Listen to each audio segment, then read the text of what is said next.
quite the merry little party we have assembled here. In Cruella's all custom from our home, groups of 5 or more meet quorum to qualify as orgies. 4 or fewer are simply a gathering, legally speaking at least. Shall we?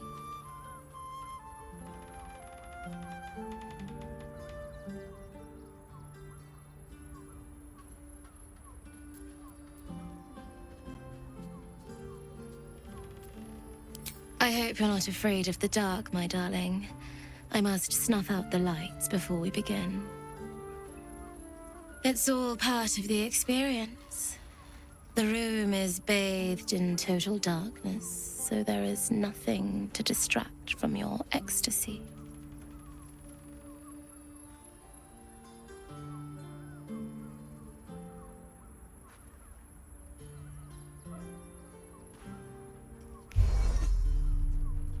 The lady, Nim, moves your hand to where the clasps of her blouse lie.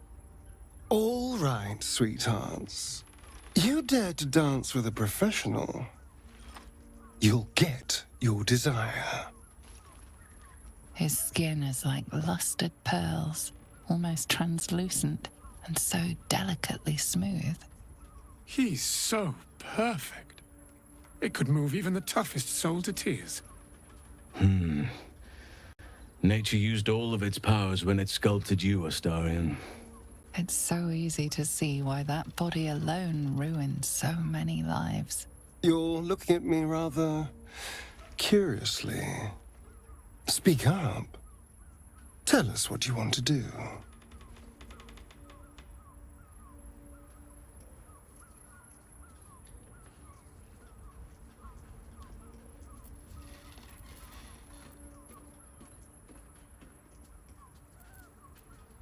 I wish to drink and to be drunk. I hope you like a kiss with teeth, druid. As long as you like to be caressed by claws, Astarion. For this, I feel we should be paying you. Astarion lavishes attentions on everyone present with flawless technique, unfazed.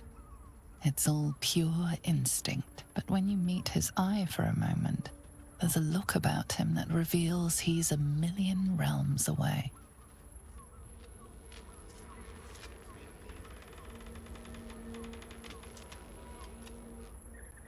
Give me a moment, for pity's sake. You've exhausted me already. We recover quickly, but not that quickly.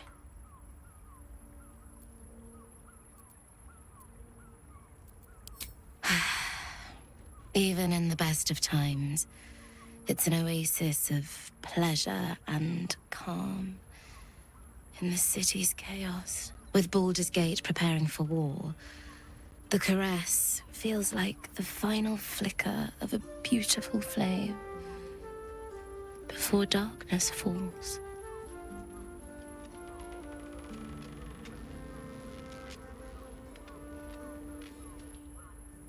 Yes, love.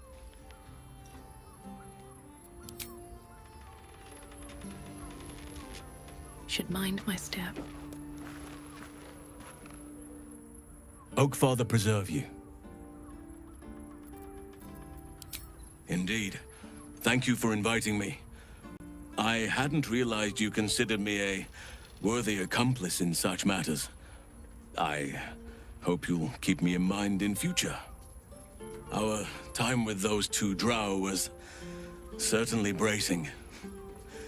Takes me back to some youthful misadventures in the Underdark.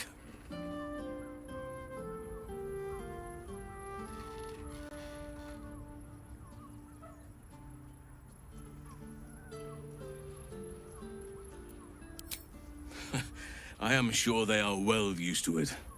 Cramped streets and thin walls make for people adept at ignoring things. You could find yourself more alone in a city than in the deepest woods. It was a long time ago. I was a foolhardy young druid, intent on seeing the beauty of nature's unworldly fauna and subterranean glow for myself. Certain events transpired, and I found myself a guest of a noble drow house for a time.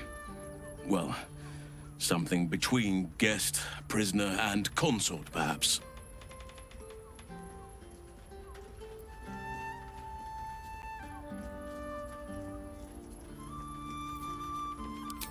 A very likely outcome.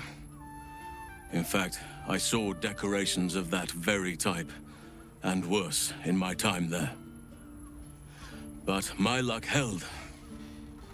The house matron took an interest in me, and the patron also. They saw me as a novelty, perhaps. I was chained in their bedchamber for nigh on 3 years. It was not ideal, but not without its positives either. I did what was necessary to survive, and perhaps a few things that were less than necessary.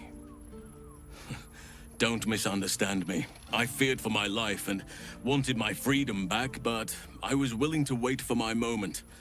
And eventually it came. Lolth's noble houses are constantly at each other's throats, and eventually some rivals of my hosts sought to unseat them. It was chaos, drow against drow, the clash of blades echoing throughout caverns, the feel of warm blood that I could not see. I took my chance and fled while all were distracted. I never looked back until I breathed fresh air again. And never learned what came of my hosts.